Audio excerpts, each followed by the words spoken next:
Just tell me when to start. I'm good. Get in. No problem.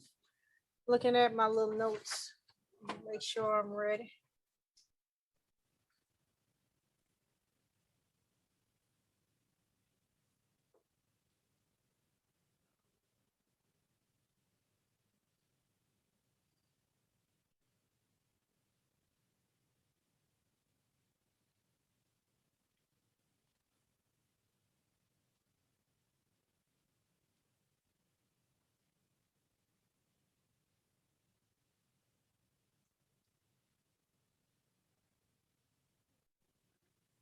All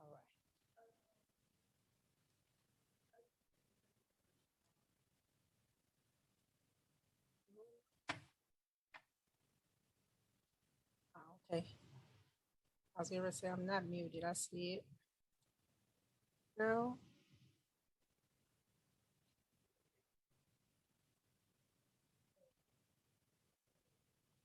You have to have him help me because I don't see what you're talking about. So I'm not muted. Everything is good to go. Okay. All right. Well, good afternoon. Thank you for joining us today. My name is Alycia Grace Aubert. I'm one of the law professors here at the Law Center. I work in the clinical education department. My main responsibility here is to oversee the disaster relief clinic and the poverty law clinic. So this afternoon, we're going to be talking about disaster relief in a pandemic. I'll tell you guys off the cuff, I do not have a visual. I do have a handout that I'll make available after the CLE through the CLE department, and you all will have access to it. It's more of a chart than anything. This presentation is basically to familiarize you with some of the things that are going on with the federal government, FEMA in particular, that may affect your clients and may lead them to come into your office asking for assistance. So we're here in Louisiana. We know that we've been having disaster after disaster. In fact, I think in 2020, we had like 4 hurricanes, and we are still recovering, some of us, from 2016. So I'm going to take a minute to plug our disaster relief clinic and tell you what we've been doing here at the Law Center to develop lawyer leaders and to assist our community. So since 2016 flooding, we have been sponsoring or partnershiping with other agencies like Red Cross and FEMA to get services to those in disenfranchised and marginalized areas who may or may not be familiar with the services, or even when they are familiar with the services, they're unfamiliar with the process. So we've been partnering with these agencies to assist some of our local citizens, local communities with disaster relief and recovery efforts.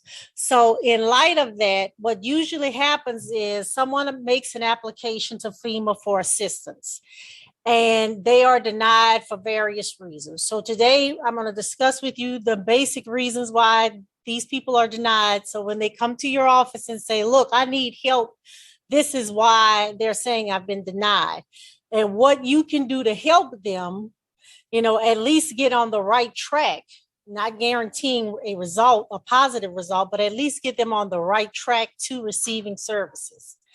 So any of you who've practiced in this area may or may not be familiar with the fact that FEMA does not award or does not approve any type of award for disaster relief or recovery effort if the applicant does not own the property that he or she is seeking assistance for.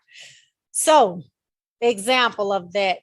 Grandmother has passed the home on to granddaughter. Everyone in the family understands that grandmother wanted granddaughter to live there, but there has not been a succession done solidifying the ownership interest in the property. Disaster strikes. The home is left in a state of ill repair. Granddaughter wants to apply for FEMA assistance. She's going to be denied because she's not the owner of the property. They will not even consider the damage to the property. As soon as they realize that she's not the title owner, she's going to be denied. Well, legislation in the past couple of years since all of this occurred in 2016, with a lot of devastation that was left unaccounted for, FEMA has made some changes in its regulations. So that's what I want to talk about today, because now granddaughter could get assistance from FEMA, whereas 2 years ago she would have automatically been denied. Now she's eligible for assistance. So I'm going to give you guys just a couple of touch points. Again, I'll make this available after the presentation as a quick cheat sheet of sorts.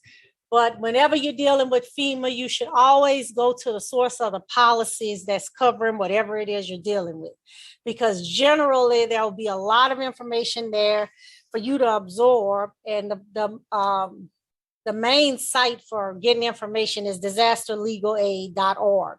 But again, I'll provide that. So FEMA, in response to the fact that almost 60% of the people that applied for benefits, not only here in Louisiana, but also in Texas after the storm there, and then I think it was New Jersey, that almost 60% of the people were not able to receive aid because of their stringent requirements. They have relaxed some of the requirements. And these requirements were just released, I believe, maybe a week before Hurricane Ida, or a short time there before.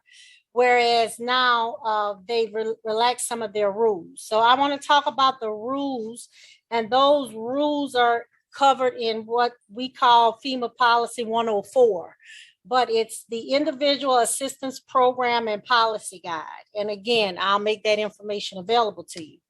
So moving back to my hypothet to just kind of make you familiar with what we're talking about. Granddaughter wouldn't have been eligible for assistance, but now with the changes and revisions to the policy, she is. But she's not automatically able to get assistance.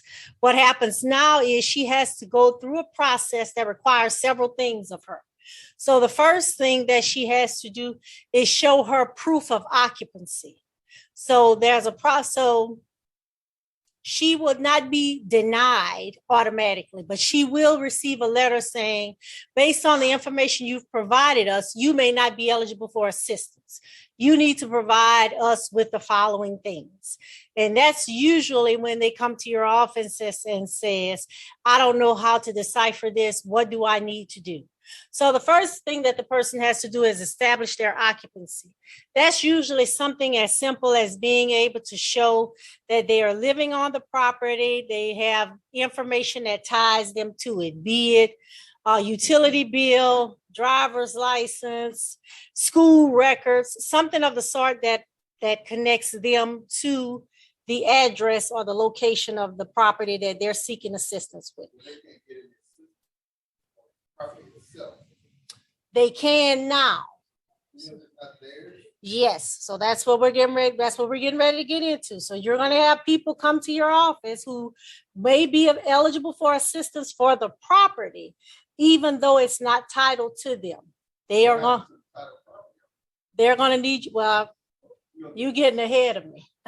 But that's okay, because those are the questions that we have to answer, because in the past you would have said to this person, look, you may be able to get some individual assistance, but you're not going to be able to get any assistance as it relates to this property. Right. FEMA has relaxed those rules. And when I say relax them, they are relaxed to the extent that you can decipher your way through the new process that you have to establish in order to be able to gain the award. So in my first example, I'm dealing with a granddaughter who's living in inherited property, but they've never succeeded the property. A succession hasn't been done. Grandmother says she wanted her to have it. She's living in it. The property is titled to grandmother. There may be other family members who are heirs, but they just all kind of say, well, that's what Big Mama wanted, so that's her house. But they've never done anything about it. That's my first example. So she would not be automatically or categorically denied. She will receive a statement from FEMA saying you have to prove your eligibility as an occupant or owner of this property. And so now under the relaxed standards, her first step is to prove that she's an occupant / owner, because she is in fact owning the property, even if it's not entitled yet. Okay, so, but she's exercising ownership of the property, I guess we should say. So the first step is going to be to establish her occupancy. And like I said, that can be done by providing records, be they work records, school records, utility bills, so on and so forth, that connects her to the property. That's one of the rules, one of the requirements that FEMA has for that. She can also establish her intent to own the property by showing prior acts that she's taken to establish dominion. Like if she's spent money to make repairs and improvements to the property, she can produce those receipts as well. They don't indicate ownership, but they indicate an intent to own it, an intent to have to inhabit the dwelling.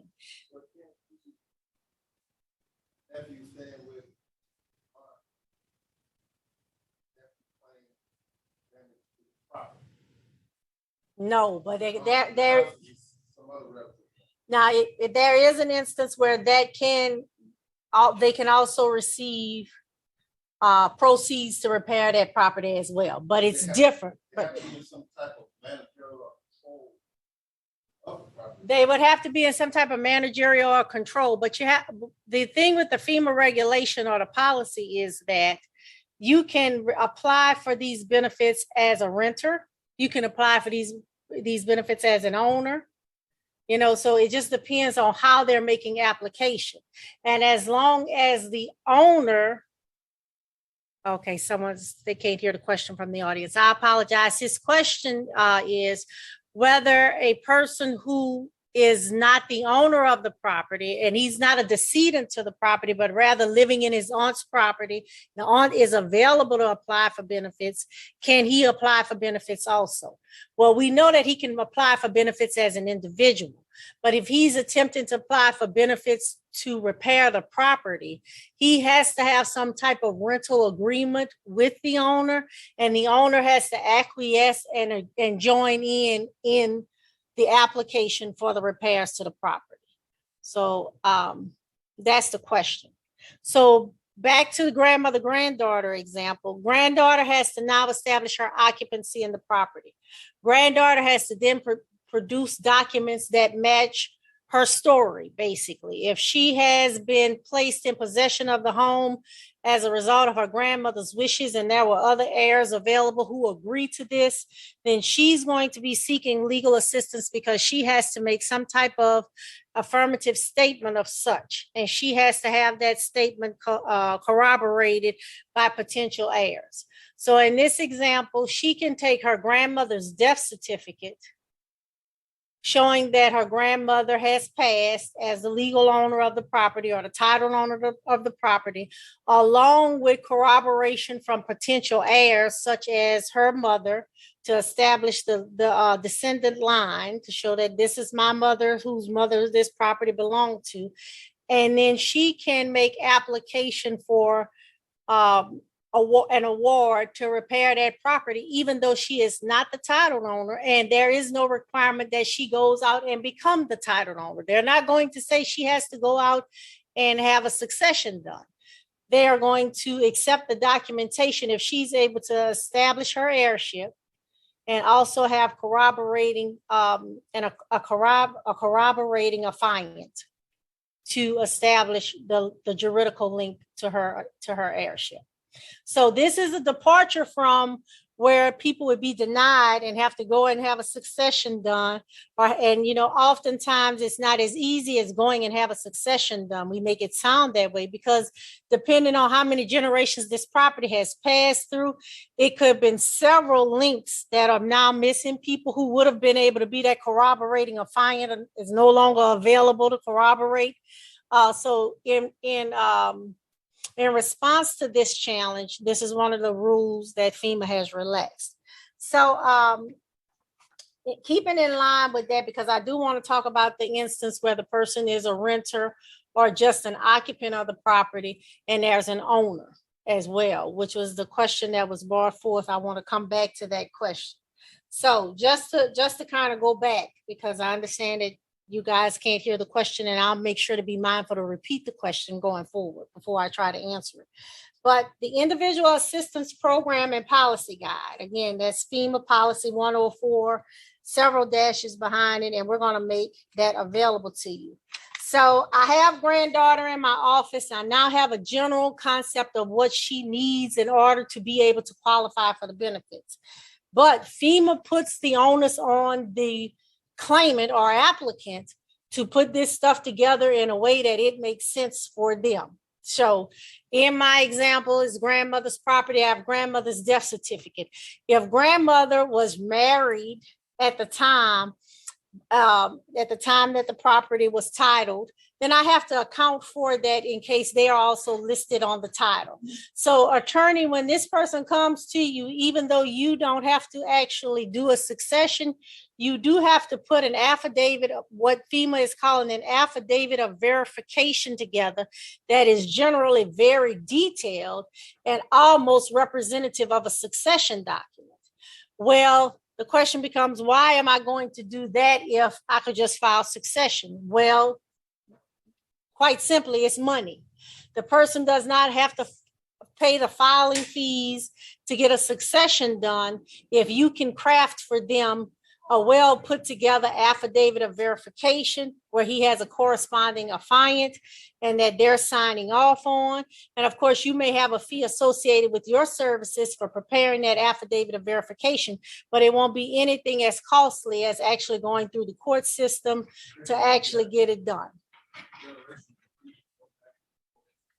Right.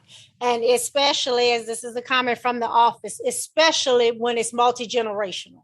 If you have several people that are involved, and it could be a whole lot less costly to your client, but at the same time, it requires you to be very particular with the details. So I am going to provide for you, just as a part of the cheat sheet, a sample affidavit of verification, one that we've used successfully in order to help one of the clients for the disaster clinic obtain benefits for the property. So that will be a part of the document that I'll include on the cheat sheet. So just to kind of walk back to the question about the occupant who doesn't own the property. FEMA has now allowed for occupants, not owners, but occupants only, to receive some benefit, not just in individual benefit, but actually document awards to make repairs to the property. And this is another one of those self-declarative statements. So, or self-declarative statements, excuse me, that FEMA is now allowing in lieu of you taking more formal action or an automatic denial. Now, just to bring some challenge to the question that was posed earlier, let's just say granddaughter inherited this property from grandmother, but didn't succeed, didn't have the succession done, but she's allowing nephew to live there, and nephew's renting from her, and she doesn't have title. So now I have basically what FEMA would call an unregistered owner with an occupant who may be a potential heir as well to that property because a succession hasn't been done, there isn't a will. Okay, that's another one of those self-declarative statements. And so what they are requiring in that instance is first the address, of course, and some type of connection to that address, not only for the occupant in this instance, but the purported owner. Now, if I'm the purported owner of the property, it's not as likely that I'm going to have a driver's license with that address. I'm probably living at another address because my nephew is living there, right? So in that particular instance, they're going to build their case on the nephew's occupancy. So be it school records, driver's license, work records, utility payments, so on and so forth. They're going to use that to make the connection between the damaged resident and the applicant. Okay, then there's going to be questions about the length of time that the resident has actually resided at the property prior to the presidentially declared disaster. So this is another change in policy. Before, the recent revisions to FEMA policy, you had to be able to establish that you were a resident at that property at least 18 months prior to the disaster. Unless, of course, you just bought the house. But this is the case where the ownership does not match the occupant. You would have had to establish that you had been there sometime prior to. FEMA has relaxed that rule. They're only looking for you to be able to provide records that indicate 3 months prior to the presidentially declared disaster that you were connected to that address. So either occurred in August, they would have been looking for records from you from May to say that you had actually been there. And that could be in the form of, again, work records, school records, utility payments, so on and so forth. You're going to have a statement of good faith, which they define as to provide the documentation required and the reasons for the applicant's inability to do so. So that's when we get into the fact that we've never done succession. And so that's why the title isn't listed in my name. Or my grandmother left this property to my aunt and she's allowing me to live here in Baton Rouge in the house while I go to Southern University and I pay rent, or I don't pay rent, but I'm responsible for the homeowner's insurance while I'm here, whatever the case may be. Whatever your story is, you have to provide the documentation that matches that story. So just based on the example that I've just given, that would mean getting a copy of the homeowner's insurance policy, getting some type of self-declarative statement from the aunt that she's allowing the nephew to live on the property, and then also an affidavit of verification from the aunt showing her the lineage that allows her to succeed to the property, even though a succession hasn't been done. So as you can see, if you start adding all these pieces, it becomes more and more voluminous and requires more and more effort on the part of the person who's preparing the documentation.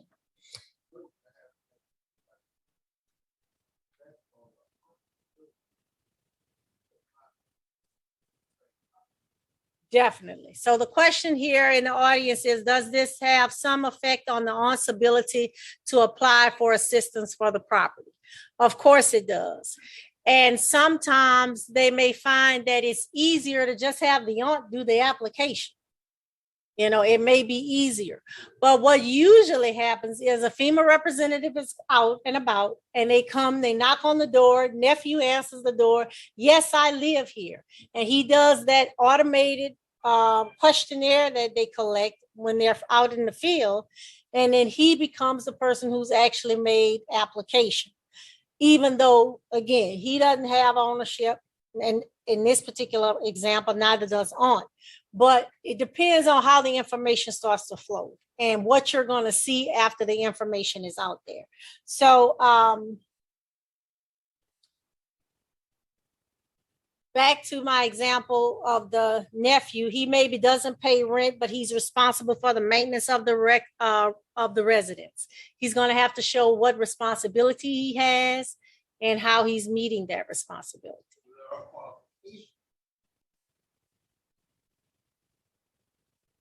Okay, so the question is, so there are qualifications, most definitely. One of the qualifications is that you be able to make a link to the damaged residence. And that's by either, like I said, work records, school records, driver's license, something showing occupancy, utility bills to that property. So that's one requirement.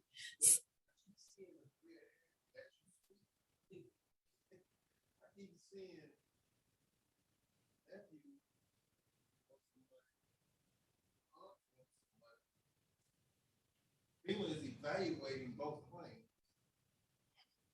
Nephew's going to say, hey, you didn't fix this leak that's in this house anyway. Right. I need some money to fix it. I need my money. Okay. Well, let me give you the caveat to that. But before, I have a comment saying, so it seems like I'm doing the work of the succession without actually filing it. You most definitely are doing the work of a succession without the necessity of filing it.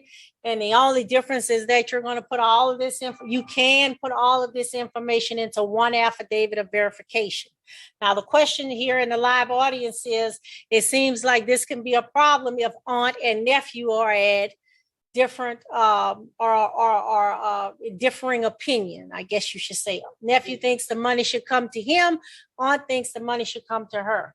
Well, in that particular instance, what FEMA has done is they will make an award, whoever completes the paperwork first, that's their rule, whoever finishes first and provides them with the documentation that's required, that's who they're going to make the award to.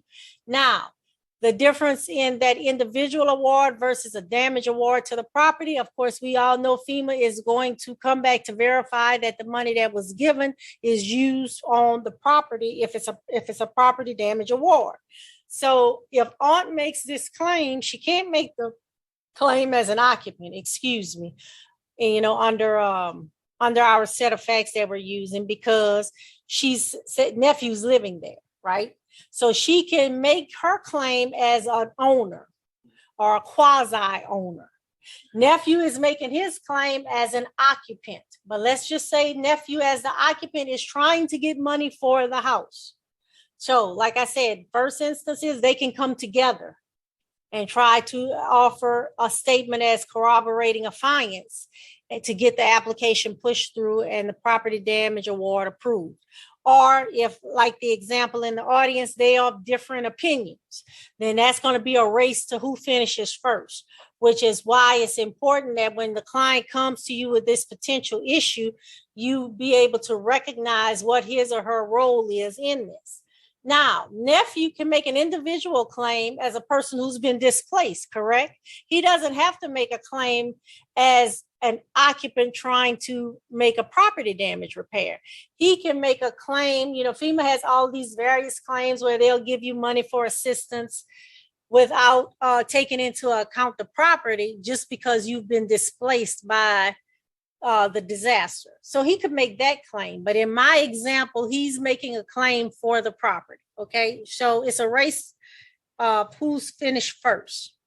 Now, also included in this self-declarative statement is, of course, a declaration under the penalty of perjury that the information is correct, and then the signature of all the necessary affiance. Everyone has to sign off on it if they are corroborating. Now, what makes this such a wonderful thing? Well, what makes this such a wonderful thing is if you've ever had to sit with people who've had a property in their family and they're all in agreement that they need to get it fixed, but because no one has been declared an owner, they have a denial in their hand and they have no further action. This is a wonderful revision, because now if they are coming together, like in my example where aunt and nephew are corroborating, it's very likely that they will get a damage award for that property. With regard to the occupancy claim, I would be remiss to not mention that they have to be able to show that it's their primary residence. So in this particular instance, nephew can't say, I only stay here Monday through Wednesday, and then I go home with my parents because those are the only days that I have class. I drive back to New Orleans on Wednesday night. I only stay here Monday, Tuesday, Wednesday. That's not considered primary residence. He has to be able to show that he is the primary or that the damaged property is his primary residence, and that any documentation that he's giving in support of that is going to be, our award is going to be used to make repairs to the home. So there's that. So he has to be able to show that it's his primary residence. In an instance where he can't show that it's his primary residence, then he needs to let aunt, in my example, apply for the disaster related benefits for that property, because he's going to be denied just from the fact that he's not a full-time occupant of that property. Some types of documents that are now allowed that weren't previously allowed. Utility bills, other bills, some employers' documents, documents regarding federal and state benefits have always been allowed, but now they will take the application for benefits as proof of residency. So if you have a client or potential client that comes to your office and they apply for SNAP benefits, a couple of weeks before the storm because they were in necessitous circumstances and they haven't actually been awarded a benefit, their actual application can now be used as a verifiable document as to their occupancy of that particular location. I think I mentioned local school records, and it can also be used for the children. So in the instance where a child is attending school in that area and the parent who's occupying the property or is purporting to be the owner of the property doesn't have any of the other documentation, they can actually show their legal custodian, that they're the legal custodian of the child, and use the school records to establish the link to the property. Again, a departure from the more from the rules that were in place prior, which would not have allowed them to use those school records because they consider those secondary documents. Now those would be considered primary documents as long as the parent is able to establish that they have legal custody. Now, of course, what happens when you have grandmother with the grandkids and she doesn't have any documents and she doesn't have ownership of the property clearly outlined by succession or some type of cash sale deed, whatever the case may be? You go back to my first example where she has to make that self-declarative statement and she has to show the juridical link that she should have or would have to the property had she filed succession. And she also has to be, again, able to produce corroborating affiants who will attest to the fact that she is the person in possession of the property and what the status of her possession is. Is it by rental agreement or is it by some family agreement that you're not going to pay any rent, but you're going to pay for the maintenance and keep the house up and you're going to pay insurance? Well, if that's the case, then those documents need to be produced to show that she is, in fact, doing those things to establish herself as a quasi-owner of the property in order to be eligible for the benefits. So, no, I'm talking a bit fast. Does anybody have any questions about any of that before I get into the appeals process? It will take a few minutes to talk about the FEMA appeals process, but are there any questions before we do that? Okay. Looks like we don't have any questions about that. So let's talk about the FEMA appeal process.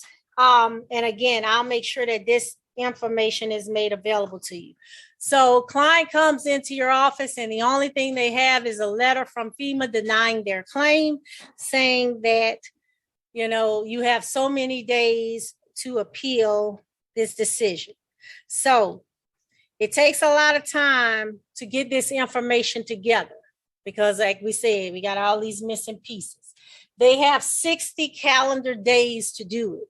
And I say 60 calendar days, but the reality is you maybe need to tell them they have 30 days because you may need 30 days to get the documents together yourself and go back and say, okay, hey, you need this or you need something else.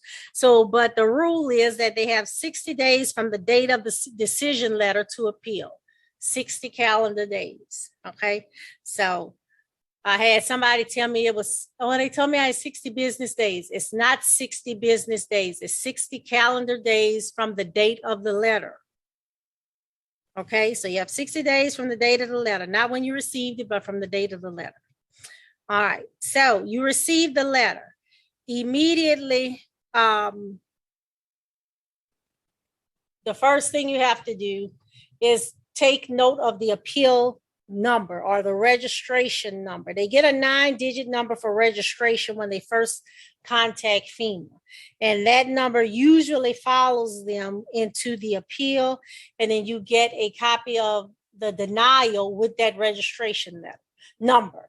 If the person applied electronically, usually you can go back into the application and you may find that they made some errors that are pretty simple that you can figure out and fix without the necessity of needing those 60 days.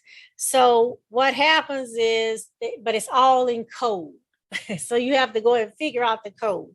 So I want to go through some of the explanations of why FEMA denies people so quick, or they find out that they've gotten a really quick denial.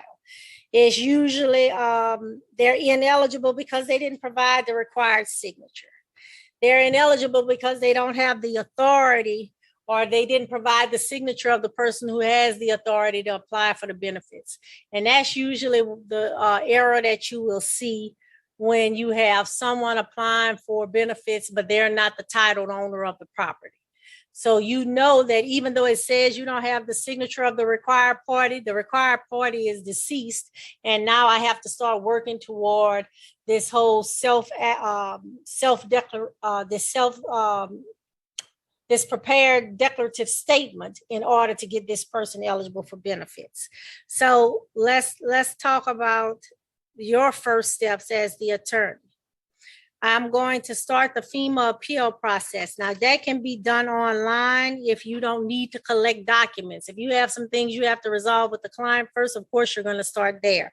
I am speaking as if you're ready to start the process by engaging FEMA.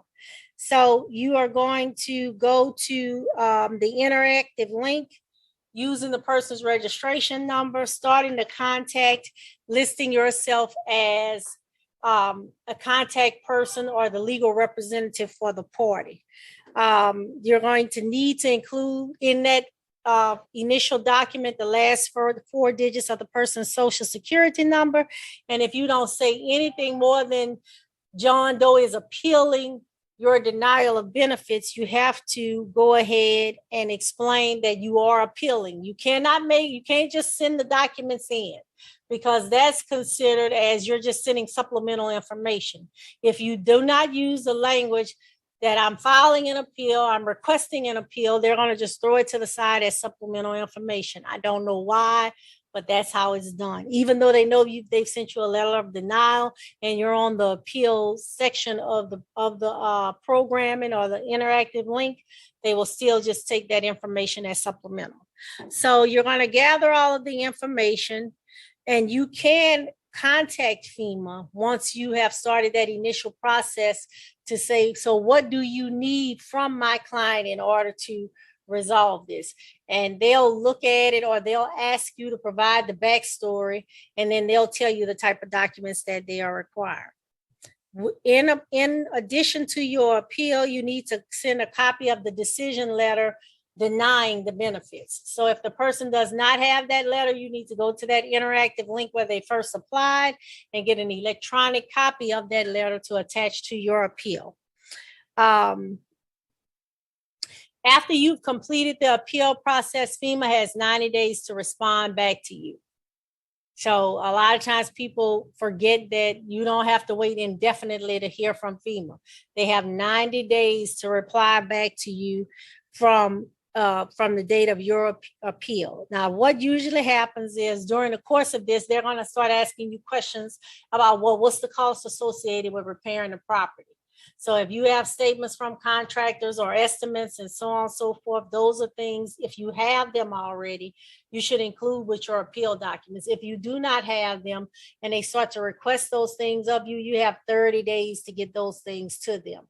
So if they send you a letter saying we've received your appeal, but you haven't given us any information about the total damage and what it would cost to make the repairs, then you have 30 days from that date to get something from the contractor to them showing what the cost would be. Then usually there's a requirement to schedule a re-inspection where FEMA wants to send a representative out again before they will finalize their decision as to whether or not they're going to award your client this money for the property damage.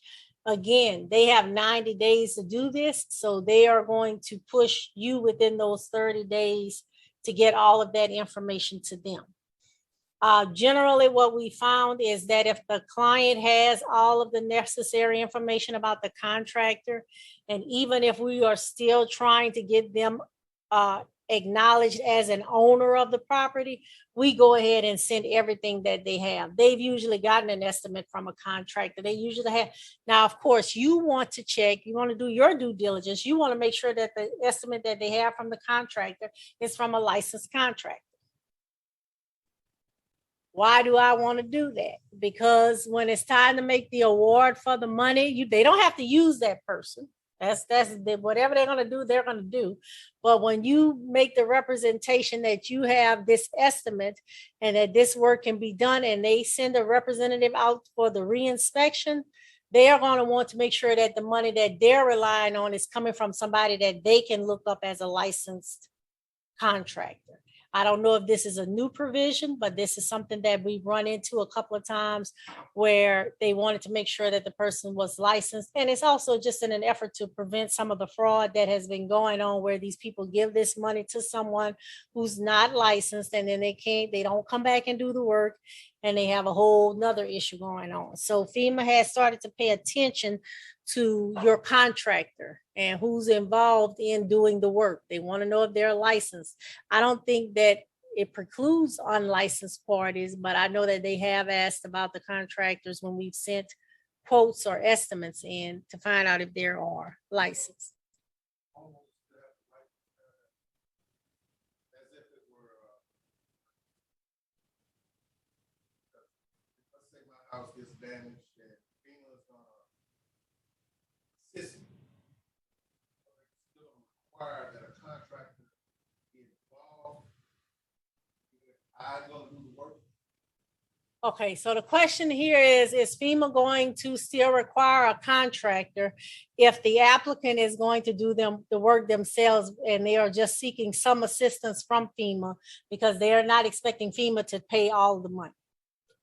I'm not sure about that, but I do know that they're going to want to have a reinspection at various stages of your project. And my assumption is if they don't ask for it at the front, it doesn't matter. That's so I'm not giving you a clue. Huh? Right. Now, what I have run into is the contractor being licensed and then all the subcontractors not being licensed, and monies have been sent to those parties. And the work, when FEMA comes out for reinspection, that piece of the work is missing. And then FEMA wants to know what's going on with that and who it is, and they won't let the party make another draw until they get that work done. So then that may leave you in a position where you are out of luck, or you have to absorb the cost for that particular piece of the work.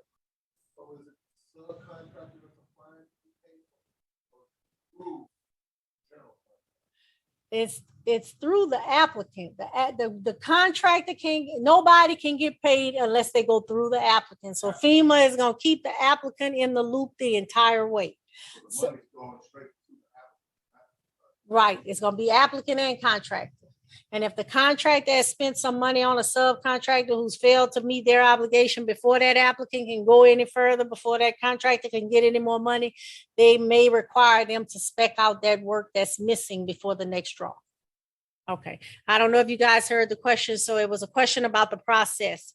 If you're getting into the process and let's say we just have one missing piece, a subcontractor hasn't done the plumbing and it's time to get the next draw.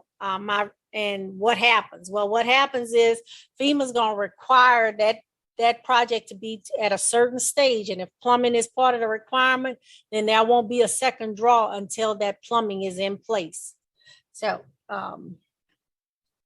now,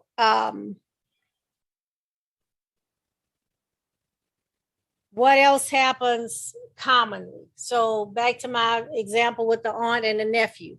Somebody else applies for FEMA benefits who doesn't live in the house, hasn't lived in the house, and they've gotten the money. And anybody could get the money. So I got it. And I might fix Momo house, I might not. I don't know. But you won't get anything that says Cousin Frank has the money. You're going to get a denial, and it's going to be in the form of a code called IDUPL. ID as in dog, U, P as in Paul, L. You have to go and figure out what that is. It's a duplicate loss, meaning that somebody's already recovered here. And so a lot of times, if you don't understand that that's what that means and that that's the reason you're denied, and you're going to gather all this other information, you're wasting your time, because they're not going to pay out anything to you until that duplicate loss is dealt with. then you're not gonna know who it is. They're not gonna provide you that information. Actually, you can appeal, you can file an appeal, but you wouldn't file the appeal that we've discussed. You will file an appeal to allege that whoever has gotten this money is not the proper party. But the problem there is how can you say if they just have to do this self-declarative statement? Suppose Cousin Frank can say everything that Cousin Lucy can say.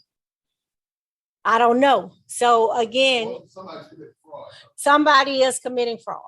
And the question becomes, who wants to go to jail, or how serious is it that they get this money as it relates to property damage if your intent is not to repair the property? And if your intent is to repair the property, then it would seem as if it'd be easier for the family members to collaborate to get it done.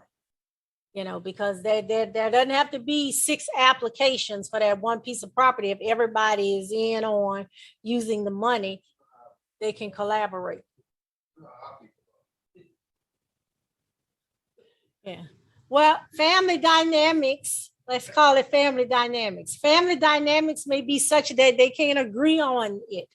Well, then that's still going to be a problem. The changes in the revisions don't address that. They don't address that. But what they do address, which was very important from our perspective, is the fact that just because someone is not a titled owner doesn't mean that they aren't invested as an owner, and that they should be eligible for some type of damage award if they are able to prove their investment. So FEMA has taken that into account. So if you get people who come to your office and they're talking about air property and they can prove that they have been living in that property and establish their investment therein, there is a chance that they will receive a damage award. And I know that many of us have been telling people, well, if it's not in your name, you can't get it. Well, that has been the rule, but the rule has changed.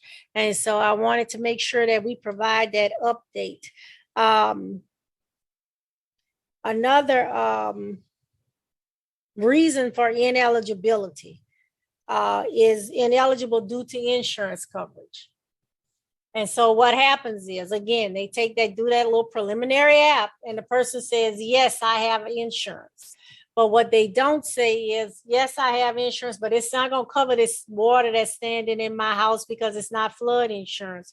Or in order for me to be able to give repairs on my house under the hurricane provision of my policy, I have to put up 3% or 1% of the property value, and I can't afford to do that. Well, that's another part of the application process. You can successfully appeal those type of determinations. So you usually see that as an IINS denial, and then the code is IINS. That's for ineligible due to insurance coverage. I'm going to give you a cheat. I'm going to give you the codes. No, what I meant was, me as a homeowner, and I'm making these applications, and FEMA's responding to me. They send you back to the policy. Okay. So that's why, if you're not taking the time to sit down and read a huge policy, most times people don't do that. A lot of times you have people who don't have access to the internet or even know how to find those policies if they do. So that's one of the reasons why they come to see lawyers, because you guys are the smartest people out there. That's right. So if let's say the insurance you do have coverage that will cover the damage, but it's not enough. Does FEMA then kick in as like gap insurance? No. They usually will send you to SBA for that. And they don't provide gap insurance, but they'll send you to a small business association so that you can obtain a low interest loan there to meet the gap. Does anybody have any questions about that? So one last thing, and then I'll be done. I'll be out of your way. There is another code that we don't see often, but we see this because You know, people, because we're in an area that has, for whatever reason, been plagued with disaster over the past couple of years, people are buying more insurance. You find that people have homeowners insurance, and after 2016, they now have flood insurance, and they're buying all exactly. You learn and you try to adapt. Well, another reason that you see denial of benefits from FEMA is a NPND. NP as in Paul, ND as in dog. And it's because their records indicate that there was flood insurance on the damaged property and it wasn't maintained, and that you were required to have flood insurance. Now, if you are here and if you've been victim of flooding before, you will know that most of the property that flooded in 2016 was in areas where flood insurance was not required. But you'll get that denial that you didn't keep the required flood insurance, because surely if your house is flooding, you should have been required to have flood insurance. Then you have to make a part of your appeal the fact that your area was not a designated flood area and you weren't required to maintain flood insurance, and thus that's why you didn't have it.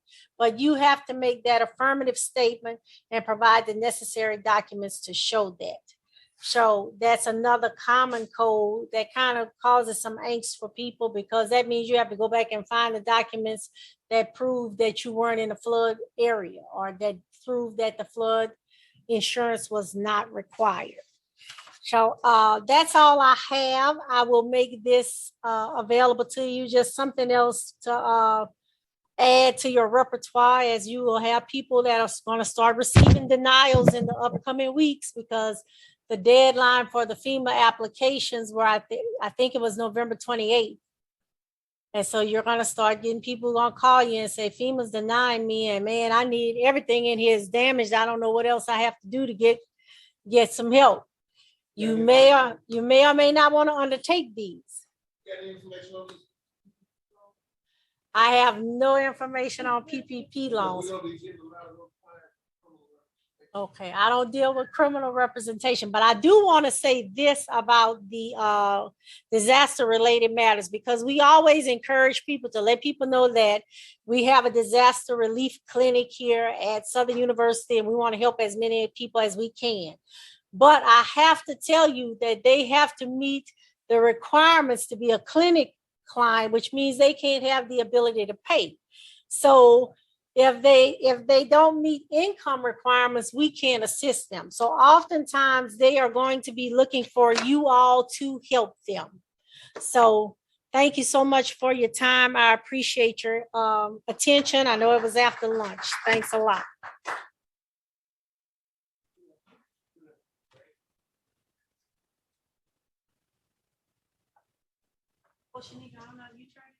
Okay. I'm one of those people, 2016, lived in there. I didn't have to have that. Thank you. I didn't have to live, I didn't have to have insurance. Now I got it.